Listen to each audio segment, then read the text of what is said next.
Hi everyone, I'm Gautam aka The Secret of Wisdom. I'm a manifestation and a mindset coach, and in this video, we're going to be talking about what do you do when you miss your SP. Now, before I do so, I like to remind you guys I'm available for coaching. I offer one-on-ones, courses, and other services. I also have a free Facebook group, and I'm active on Instagram and on Threads, links for which is in the description down below. So, without further ado, guys, let's get to it. So, let's say you are manifesting your SP. Maybe you are in a no contact situation, and it's been a couple weeks or maybe even a couple months for that, and you're starting to miss your SP big time. You want to speak to them, you'd like to hear from them. A part of you is tempted to check the 3D, but you are strict with yourself to not check the 3D as much as you can, and you are doing a very good job at it so far, but you can't help but feel the emptiness in you. As you feel their absence, you find it difficult to live in the end, as they would say. What do you do then? The answer is very simple. In most cases, I would always tell folks to use their imagination. And by imagination, I don't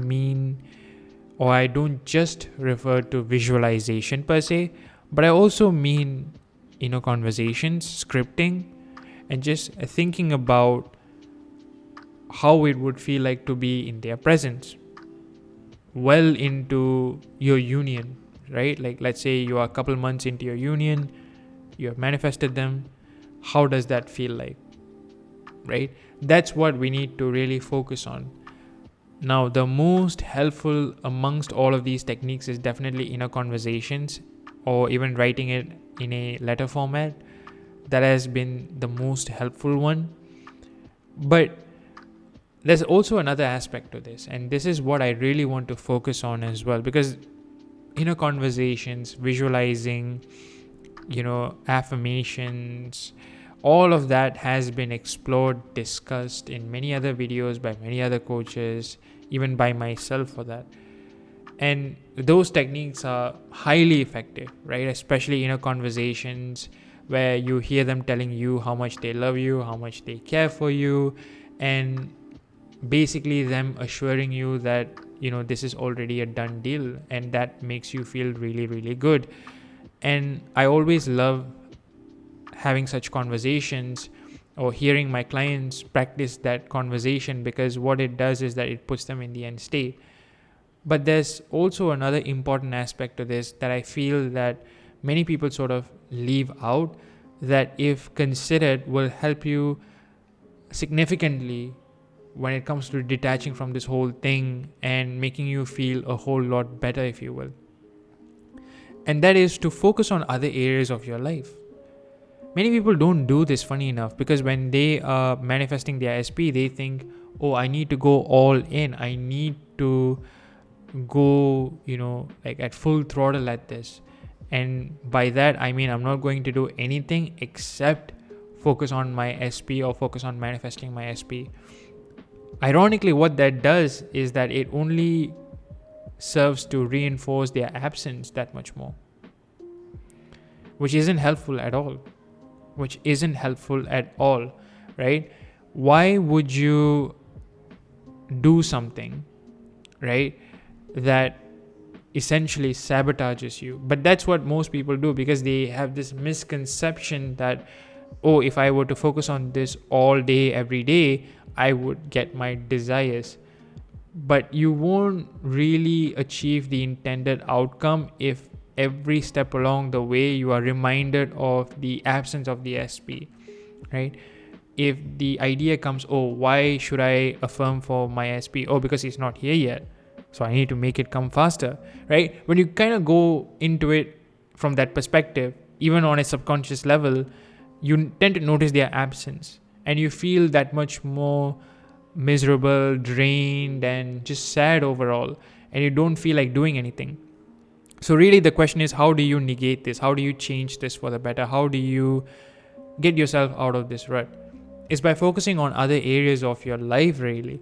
And when you do this in tandem with the other techniques that I have mentioned earlier, you will definitely achieve success. So what do you do when I say focus on other areas, right? Before this whole SP episode, right, you had your own hobbies, interests, passions, and you had your own group of friends. Now tell me, like, how many of those things have been neglected due to the events of this relationship, right? And I'm also talking about whilst you were in a relationship with this person, if you were in one, and post relationship as well. So both periods combined, again, if you were in a relationship with this person. And when you look at it, you would have realized that maybe I have neglected a lot of other things that I should have also spent time on, right? Relationship is an aspect of our lives. It's not our entire lives. It doesn't replace other parts of our lives. It is a nice, huge addition to our already amazing life, right? So when this is the case, you have to really just treat it as an aspect of your life, because when you do so, you have a level of detachment. Yes, you are important to me, right? By you, I mean the SP, but I also have a life of my own where I do XYZ things. And probably, like, if you really think about it, that's why, maybe they liked you in the first place. Maybe you've had interesting hobbies, or you were a well-rounded person. When people get into relationships, sometimes what ends up happening is that they especially in the anxious, avoidant, attachment style types relationships, they tend to drop everything and just go after this person. And it's not a good look, but it's also very unhealthy, right? Because when you tend to neglect the folks around you, or the activities that you once used to do that made you who you were, essentially, you tend to lose a part of yourself.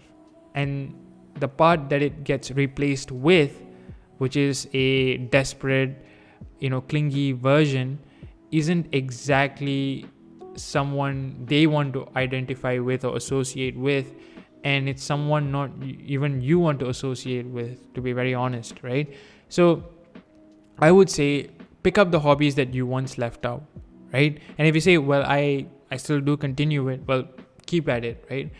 But look at maybe the relationships then that you may have neglected. Because with hobbies, for instance, they really tend to bring a creative side to you. They really tend to bring a part of you that evokes joy without having any sort of attachment to SP, which is really, really important. And the same goes for social settings as well. When you interact with people, other than your SP, you realize, like, hey, they're just but one part of my life, one piece of my life. A nice addition, but a addition nonetheless. And when you make that distinction, what happens? You naturally bring them down from the pedestal. And because of that, right? Because of that, you elevate yourself and put yourself on the pedestal automatically. And you naturally become the most important person in your life again. Because of the shifts in the energy dynamic, they will feel that shift. And they will start getting attracted to you, right? They will know something's off, even if they can't put their finger on it. Why? Because thought transmissions are real. Thought transmissions are real. It's always happening. It's always transmitting. And as a result, they will be attracted to you much quicker. And when they do come back, right, which they will, that's a guarantee, you maintain this. You maintain this course of trajectory, right? You do not deviate from this, because this is what has gotten you the success, and this is a healthy way of sustaining a relationship. Yes, you dedicate yourself to your partner, you do wonderful things for them, you buy flowers for them, you buy gifts for them, right? And you give them surprises, and you compliment them, and you do all of those wonderful things. Yes, and you obviously manifest a loving, caring version of them as well. No one's saying anything about that at all. But that doesn't negate the fact that you are still a person with your own thoughts, assumptions, and beliefs, and with your own interests, hobbies, and passions. That is what makes you you. That's what brings you joy to a certain extent, right? Maybe you can intend that they do certain things with you, but when you are like doing certain things, like, you may just want to do it alone as well. And you should, because again, relationship is but an aspect of life. It doesn't eat up your entire life. And this doesn't mean necessarily like you start everything all at once, meaning like maybe let's say you've had a couple different passions and hobbies at one point prior to meeting SP, but once they came in and left your life, like you stopped all of them.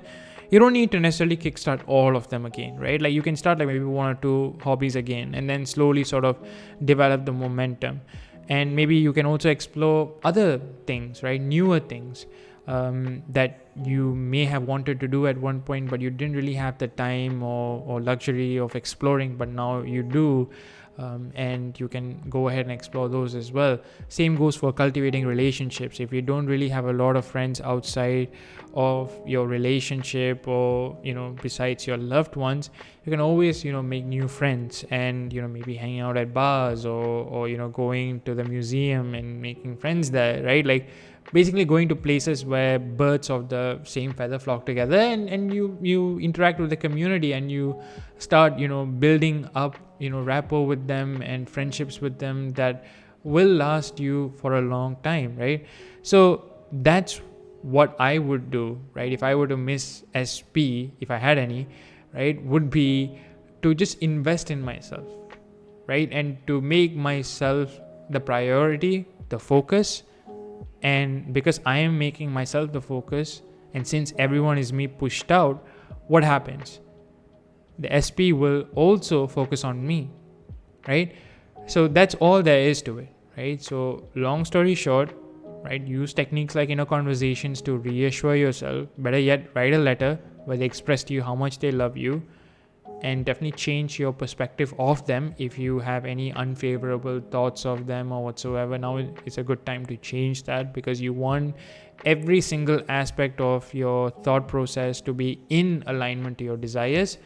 And once you do that, or as you are doing that, invest in yourself, work on your hobbies, learn something new, maybe learn a new language, learn a new skill, something that will aid you, something that raises your confidence. I always tell people, when you go outside of your comfort zone, even if it's by a little bit or by a little margin, it always boosts your confidence, because you have done something that you have never attempted before and you have succeeded, and that elevates your confidence in a very organic manner. Thus your self concept increases, if you will. And when that happens, again, thought transmissions are real. Your SP is going to feel it, and they're going to come back in no time as the ideal versions of themselves. Guys, that's all for this video. If this video resonated with you, be sure to drop a like and a comment down below. Turn on the bell notification so that you guys will know when I upload a new video. We are still doing that giveaway. All you have to do is subscribe to this channel and leave a comment for additional entries. When the channel reaches 2,222 subscribers, I will pick out a winner for 1 month DM coaching for free. Guys, thank you so much for watching. Stay safe and happy manifesting. Peace.